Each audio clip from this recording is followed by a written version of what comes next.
Welcome back to Level Headed Gamer. My name is Joseph. Today, let's talk about the last piece of armor from the Outriders Legendary Armor week, Torrential Downpour for the Technomancer. Without any further ado, let's deep dive, see what kind of mods we have, what kind of synergies we're going to have with this character. As we always start, guys, we're going to start with the look, and I think the look of the armor looks really freaking cool. As a matter of fact, I think all four armors we got to see, all of them look really cool. And it looks like this armor is gonna upplay Shrapnel, the ability Shrapnel and Fixing Wave, the two main abilities, which it seems to be the case with most of the armors, right? It usually plays up two different abilities, no more than that, to create some kind of synergy for this character. Now I want to start with the first piece of armor, the Torrential Downpours goggles. We got the first level tier 3 mod called Breathe In. It's gonna improve Fixing Wave. It reduces the skill's cooldown by 20%, which means you'll be able to heal yourself a lot more often if you need to. But going on to the second mod, More Traps, Shrapnel has one additional mine can be thrown before triggering a cooldown, which just means you can kind of set up a kill zone around yourself, and I think that's gonna be the major player here as you see as we go from one piece of armor to the next. Which reminds me, let's go to Torrential Downpour's armor piece now. We got the first mod here, again the level tier 3 mod, the Trap Cluster. Shrapnel doubles the number of mines that can be thrown before triggering the cooldown. So that's already what? It's one more, it's like 4. I think the maximum was 6. I saw in the video they show 6 mines they were able to deploy. And we got the second mod here, Cleansing Wind, which again, Fixing Wave, activating the skill removes any negative of status effects from allies and grants 5 seconds immunity from them, which seems like it's going to be a good, very good support role for this character, because you can constantly heal yourself and the people around you, as well as remove any negative status effects while setting up a kill zone with Shrapnel. And going on to the third piece of armor, we got here Torrential Downpour's leg armor. And the first mod we got is a level tier 3 mod again, Head of the Ward. Reviving an ally also fully restores their health. Now that is pretty freaking good. To be honest with you guys, I didn't know you can revive. Am I thinking the revive ability, or it's just coming up to a character and reviving him, and when you revive him as this character with this mod, you give him full health? I didn't completely understand that part. Moving on to the other mod, More Damage. Shrapnel increases skills damage by 284.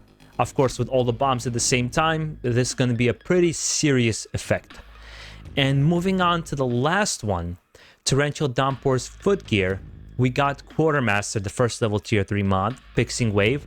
Activating this skill replenishes one weapon magazine for each ally, cooldown 45 seconds. And supplies, Shrapnel, one additional mine can be thrown before triggering the cooldown. And the armor set bonus is Shrapnel creates an additional cluster of bombs after explosion. The reason I went over these guys really quickly, if you noticed, is because it's pretty basic what it's going to do. I think the more interesting part is now, how are you going to use these skills? And I can kind of envision myself already. What I'm going to be doing is setting up mines all over me, or at least nearby, and just start laying down fire, you know, taking down enemies, putting up my turrets or ordnance or whatever it might be, and luring enemies towards me so they can go into these mines, creating massive explosions. It gives me a chance, first of all, to get away, and at the same time cause loads of damage. And I think it's going to be, like I said, a very great supportive role. You could also throw these mines in front of your allies in case, you know, somebody's standing and trying to survive. You put a bunch of bombs near them and use that as a defensive capability in case enemies start, you know, swarming them as well. I do see some variety here, and I actually like this. It's, again, a more supportive role. It's a more, I would say, a long distance approach to this character, which is what mid to range, I would say mid-range to long distance, is what in general this character is going to focus on. And I think it's going to be cool. I honestly, after seeing what the Trickster had to offer, obviously it's only one armor set, right? But from what I've seen, the Trickster has underwhelmed me, and every other armor in this game has only made it kind of, they were even cooler than before. I would have to say Pyromancer being like just the total badass, I think, of the group of what we've seen this week, but that's just my personal opinion.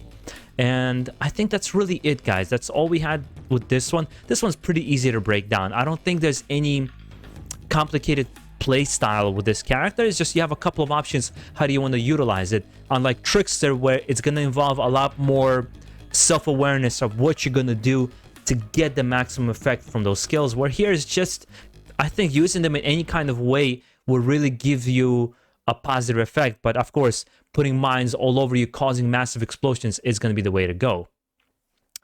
Guys, that's all we got for the Torrential Downpour armor this week. And looks like the Legendary Armor week is over now, so maybe I can take a break from making Outrider videos nonstop. We'll see. But I'm really excited for this game. And now we're almost at February. You know, February 25th, we got the demo. I cannot wait to get my hands on the demo and maybe play with some of you guys, because I know there's a couple of regulars that I start seeing on my channel. We're always interacting with one another. Maybe we'll play co-op together. Let me know down below. Are you excited about this armor? Is it something that you're going to use? Is it in your play style? And if you enjoy this kind of content, make sure to subscribe down below, because again, I'm going to be making a lot more Outriders content, as well as other games like Resident Evil 8, Returnal, and Monster Hunter Rise. Guys, enjoy the rest of your day. Have a good one. Take care.